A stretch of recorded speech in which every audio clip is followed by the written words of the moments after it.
million years old. It has shifted our marker back, so that now we are able to conceive of human culture being much, much older. In Indian traditions, and in 30 other cultures, a 26,000-year cycle is accepted. How does that affect the traditional chronology of Egypt, which insists that the pyramids were constructed as recently as 2450 BC? Will this force the issue of rethinking the chronology of ancient Egypt? Every year, authors, scientists, and alternative thinkers come together for the Conference on Precession and Ancient Knowledge.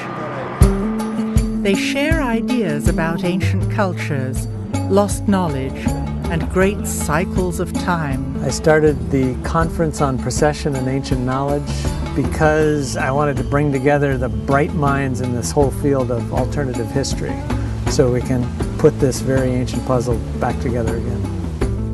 Geologists, physicists, engineers, and archaeoastronomers discuss the accepted dating of world history.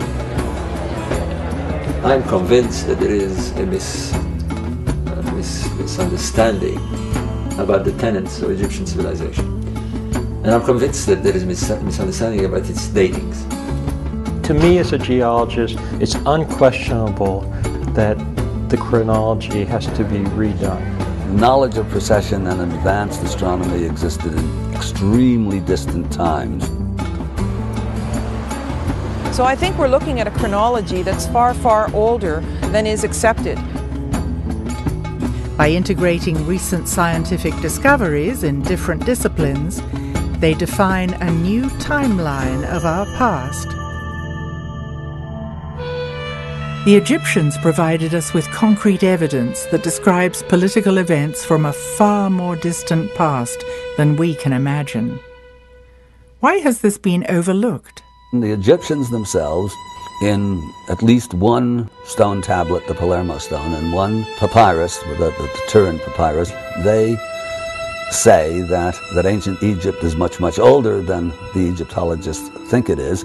So to dismiss that is, of course, an assumption that contemporary Egyptologists know a lot more about ancient Egyptian history than ancient Egyptians do, which is a form of typical arrogance on the part of the academic community.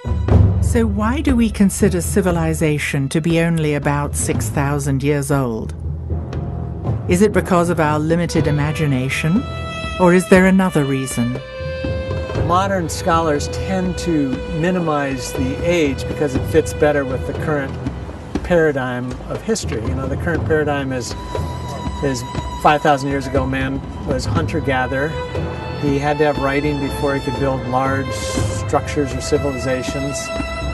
He came together to protect himself from other warring parties and things like this. And so, for example, in Corral, Peru, when they found that amazing six-pyramid structure down there, they assumed it was built by the Incas, because that's only 500 years ago, and the Incas built most of South America.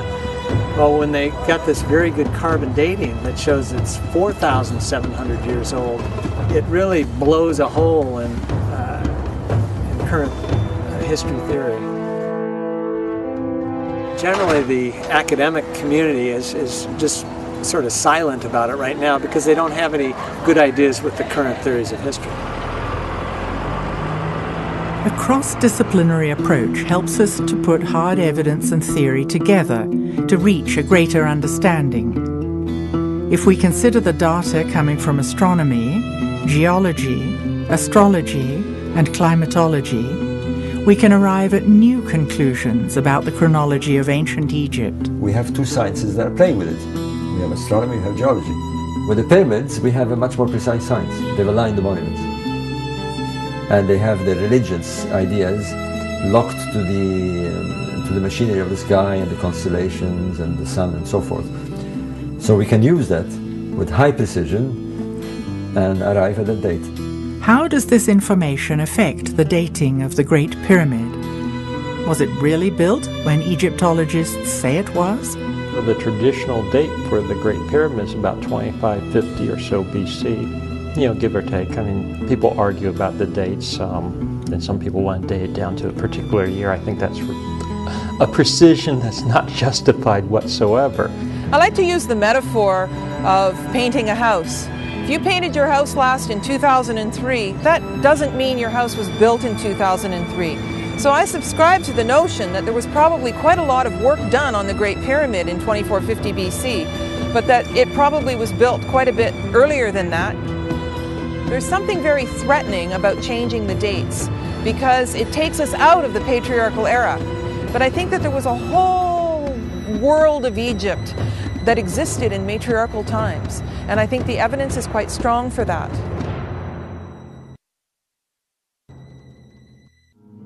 There is absolutely no reason at all why the ancient Egyptians could not have worked out the precessional cycle. How do we approach the age? Well, you have a variety of methods. When you're looking at an archaeological site, you have what we call the archaeological datings, which means you look at artifacts that you can fit into a chronology. You look at potsherds, stratas, but this can be very deceiving because it requires a lot of interpretation. Nonetheless, these are the methods that is predominantly used in archaeology. The other is carbon dating. Carbon dating is okay up to a point, and it's notoriously misleading if it's been contaminated and so forth. And besides, with many of these places, we do not have carbon datable material. Carbon-14 dating works only on organic materials, but simply touching organic materials contaminates a sample. Stone cannot be carbon dated.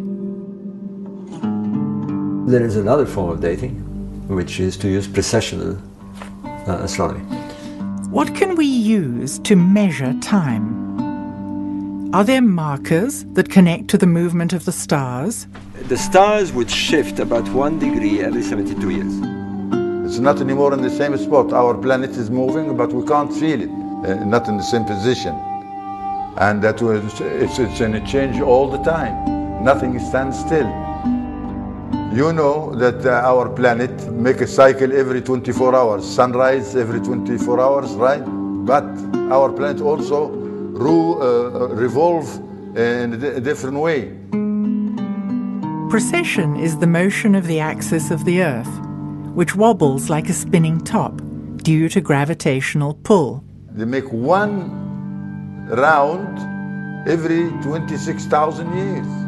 If you have a monument, for example, let's take one that we know for sure, the temple of Isis at Dendra. It's a small temple behind the Hathor temple. That one is 99% sure aligned to the rising of Sirius. So if we have certainty that the temple has its axis aligned to the rising of a star, and we know which star it is, then we can date it. It's very simple, we do it in a matter of minutes. This is known as precessional astronomy. The star moves or appears to move because of the precessional wobble. We have a date. Plato called a precessional cycle of 26,000 years a great year. The great year is Plato's term for this vast cycle of time, one eon, one precession of the equinox. It's about 24,000 years. And there's over 200 myths that talk about this cycle of alternating dark and golden ages, or that make reference to a golden age in the distant past. 30 different cultures have passed down these myths from time to time, and they all related to the movement of the stars, which we know today as precession. Even Sir Isaac Newton himself wrote a book on it, trying to match history to each of the constellations of the zodiac, and it was wiped out by the Darwinian evolution paradigm, which came along, less than 200 years ago, where it became unacceptable to admit that a culture that lived long, long before us might know something that we don't know.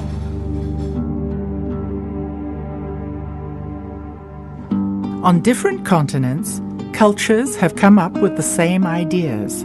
There's a certain science of cycles that's embedded into the World Age doctrine of the Maya. You find it nicely paralleled in Egyptian ideas as well as the Hindu World Age doctrine known as the Yugas. And it's somewhat counterintuitive to what we've learned in our own Western education, that it's referred to as the myth of progress, that human beings today are in all ways superior to human beings that came before. It's simply not true.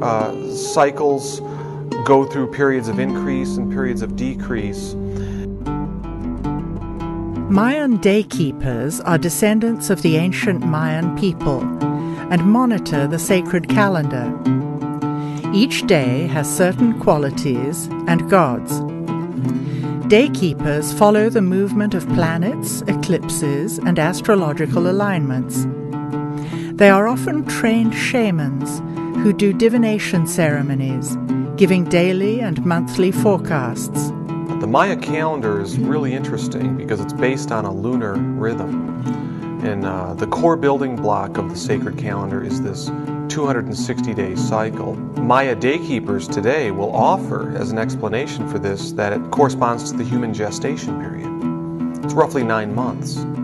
So all human beings share this primal rhythm of unfolding based upon the lunar cycle. And that's a real interesting key to what you might say, the Mayan time philosophy. There are many ways of dividing time. Solar cycles, lunar cycles, and larger cycles of time. The Mayans devised their long count calendar, which combines a cycle of 20 named days with another cycle of 13 numbers to produce 260 unique days. Each of the 20 days is linked to a different god in Mayan mythology. The Great Cycle started in 3114 BC and ends in December 2012. Well, the long count calendar is the most interesting calendar that the Maya had devised. This is of great interest in our times because this large cycle in the long count calendar, this period of 13 Baktuns, ends in 2012. So there's a great interest in figuring out why the early Maya skywatchers picked 2012 to end this large cycle of time. The Mayans were excellent calendar